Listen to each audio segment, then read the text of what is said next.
বলুন না, বলুন। আল্লাহ বলছেন সৃষ্টি যার, আইন চলবে একমাত্র তার। আল্লাহর আইন দিয়ে মুসলিমদের রাষ্ট্র, সমাজ, পরিবার চলবে, কিন্তু আজ গণতন্ত্রের আইন দিয়ে রাষ্ট্র চলছে, মুসলিমরা চলছে। তাহলে আমাদের ইবাদত কি কবুল হবে? আপনি বললেন ইসলাম সম্পূর্ণ, তাহলে ইসলামকে মানুষ কমাতেও পারবে না, আবার বৃদ্ধিও করতে পারবে না।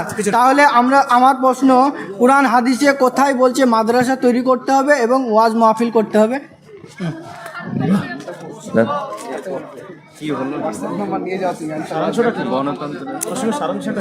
হাদিস কোরআন দিয়ে দেশ চালাতে হবে। ইসলাম যদি পরিপূর্ণ, তাহলে মাদ্রাসার প্রয়োজন কি? জলসা ওয়াজ মাহফিলের প্রয়োজন কি?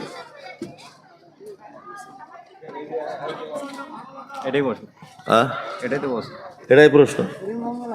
আমার তো বিদ্যা বুদ্ধি কম, আমি এত বড় উত্তর দিব কি করে?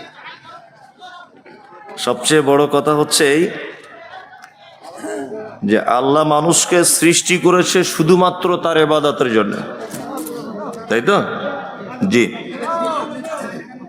এখন ঘটনা হচ্ছে, আচ্ছা বসুন, ঘটনা হচ্ছে যে মানুষের কিছু চিন্তা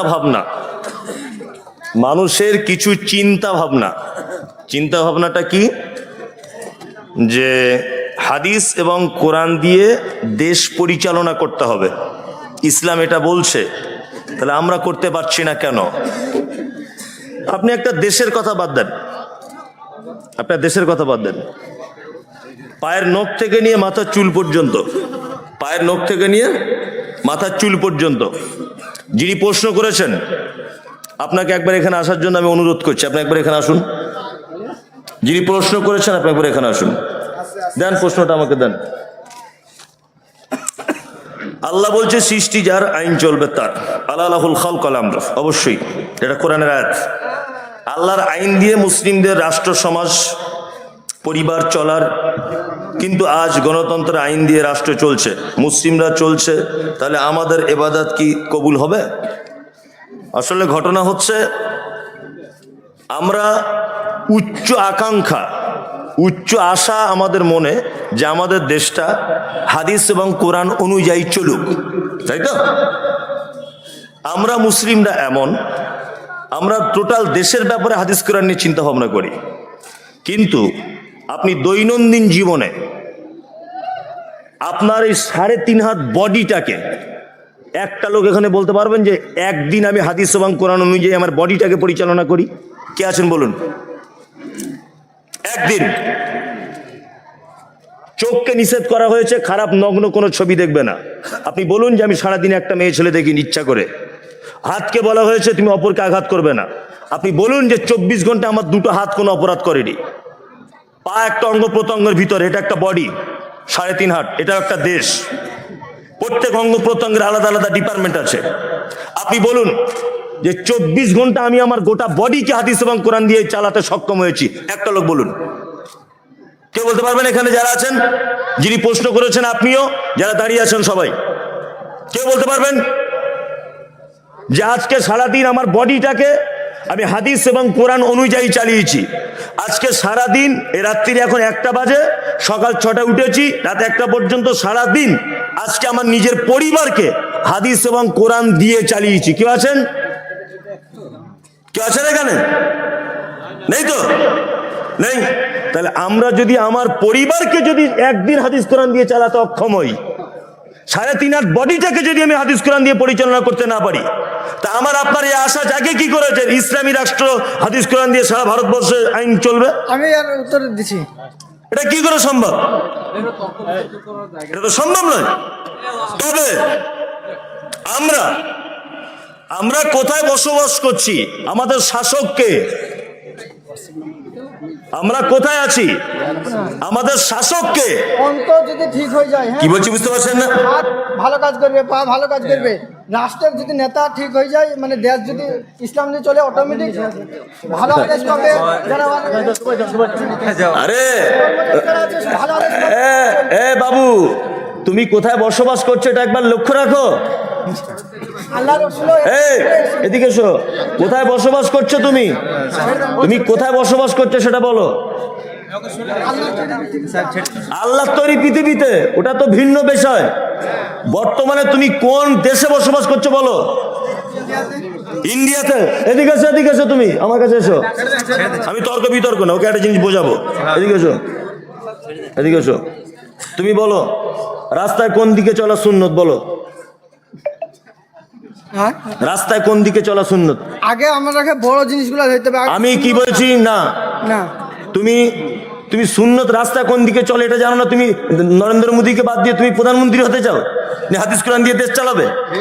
শুনেন, একটা কটুতে যদি ধরেন, আমি ওটা বলছি না, আমি বলছি রাস্তার কোন দিকে চলা সুন্নত। ডান দিকে, ডান দিকে। আমি তোমাকে এটা বলছি ডান দিকে, তাই তো? আচ্ছা দাঁড়াও, আমরা চলি কোন দিকে বলো? বলো কোন দিকে চলি? বাম দিকে চলো তো, চলো কিনা বলো?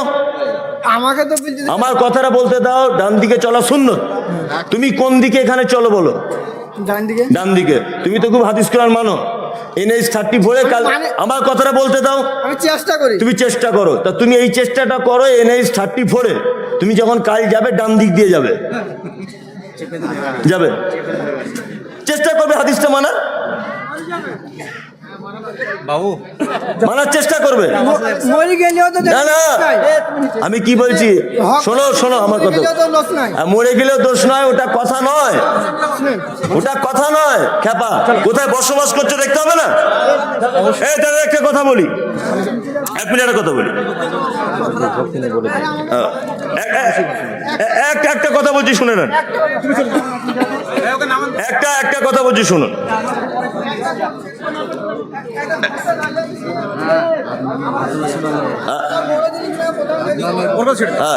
হ্যাঁ বুঝতে পারছি, বুঝতে পারছি ওর টেন্ডেন্সি কি চলছে যে আমরা বুঝতে পারছি।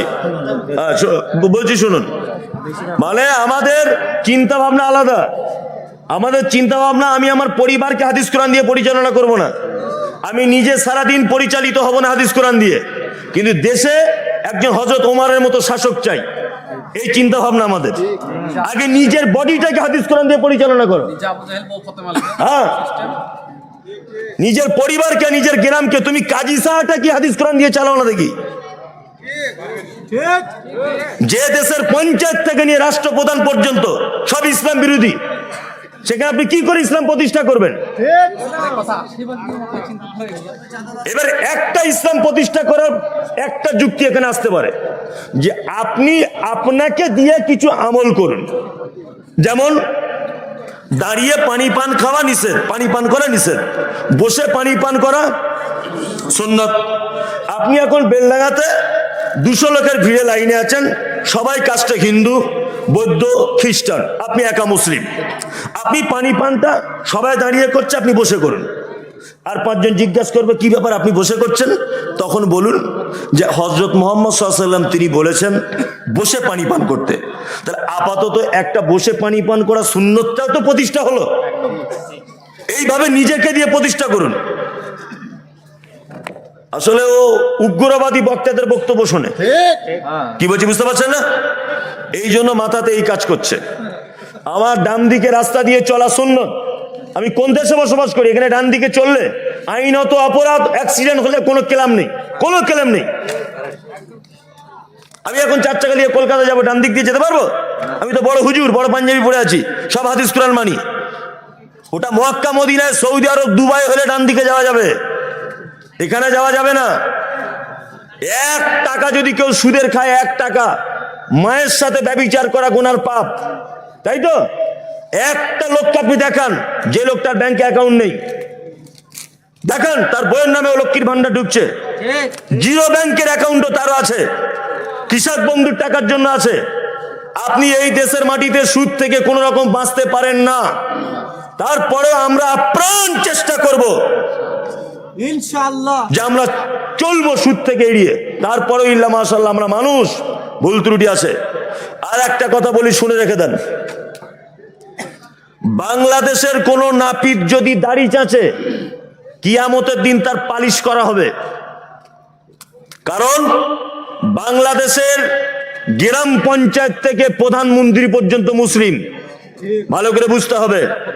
বাংলাদেশের কোন লোক যদি রাস্তার বাম দিকে চলে, কিয়ামতের মাঠে জবাবদিহিতা দিতে হবে। কিন্তু আমি মমতাজুল ইসলাম এমন এক দেশের নাগরিক, আমি যদি বাম দিক দিয়ে চলি, ডান দিকে যদি চলি, বাম দিকে যদি চলি, কিয়ামতের মাঠে আমার জবাবদিহিতা দিতে হবে না। কারণ লা ইউকাল্লিফুল্লাহু নাফসান ইল্লা উসাহা, বান্দার পক্ষে যেটা কঠিন হয়ে যাবে আল্লাহ সেটা চায় না। আমি রাস্তার ডান দিকে চলে এখনই আমার অ্যাক্সিডেন্ট হয়ে যাবে, আমি কি করব?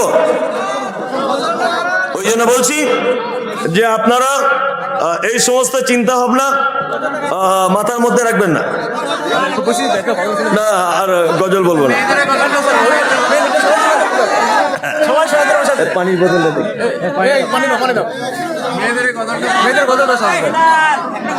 হ্যাঁ, হবে হবে হবে হবে, বসতে হবে, বসলেই হবে। সবাই যারা দাঁড়িয়ে সবাইকে জমিয়ে নেন আগে। বসে যান, বসে যান, বসলে কত হবে? বসে যান, বসে বসে বসে একটা গজল বলে দিই। দুটো মেয়েদেরটা শুনবে হুজুর, মেয়েদেরটা। মেয়েদেরটা শুনবে। হ্যাঁ, গজলটা একটা বলছি। শোনো শোনো মা বোনেরা, শোনো দিয়া মন, আর বর্তমানে তোদেরই করিবি বারণ। শোনো শোনো মা বোনেরা, শোনো দিয়া মন, বর্তমানে তোদেরই করিবি বারণ। সকাল সন্ধ্যা জানলার ফাঁকে আয়না লইয়ে হাতে, নিজে চলে খুঁজছে যেন বর। নাইটি পড়ো ভালো করো, শরীর থাকে ঢাকা, বলো দেখি ও বুনটি মাথা কেন ফাঁকা। শরিয়াতে এমন পোশাক পাচ্ছ কোথায় বলো, বোরকা ফেলে নাইটি পরে কেমন করে চলো। কিবা তোমার রূপের বাহার নেই কো চলন সোজা, কিবা তোমার রূপের বাহার নেই কো চলন সোজা। লাল রঙের ওই দেখি আবার মাথার উপর গোঁজা, তোমার স্বভাব লাল ফিতে হতে চাও ভালো, এরূপ কেন করো বুবু সত্যি করে বলো। গরিব লোকের মেয়ে দেখো ভাত নাই তার ঘরে, আর এত দামি পোশাক তুমি পাচ্ছ কেমন করে। এসব কথা বলতে গেলে বোঝা ওঠা দায়, সবার চেয়ে বেশি লাভ গরুর ব্যবসায়। নিউ কাটিং এর জামা এনে ঘরে এসে পড়ে, নিউ কাটিং এর জামা এনে ঘরে এসে পড়ে। ডিস্কো বলে দেখতে চায় তোমার ঘুরে ফিরে, ডিস্কো মানে ন্যাংটা নাচ সব লোকে জানে। প্রসঞ্জিত নেচে গেল বেলডাঙ্গা ময়দানে, আজ কালে নারী যুবক ডিস্কো দাবি করিতেছে, নায়ক নায়িকার মতো তারা ন্যাংটা নাচে নাচে। মুসলমানদের মেয়েরা দেখো গলাতে তার মালা, ডাগর ডগর ছেলের সাথে যাচ্ছে সবে মেলা। বিয়ে শাদী নেই কো তাদের নেই কো পরিচয়, বিয়ে শাদী নেই কো তাদের নেই কো পরিচয়। প্রেম প্রেমিকার মতো তারা মুখের কথা কয়।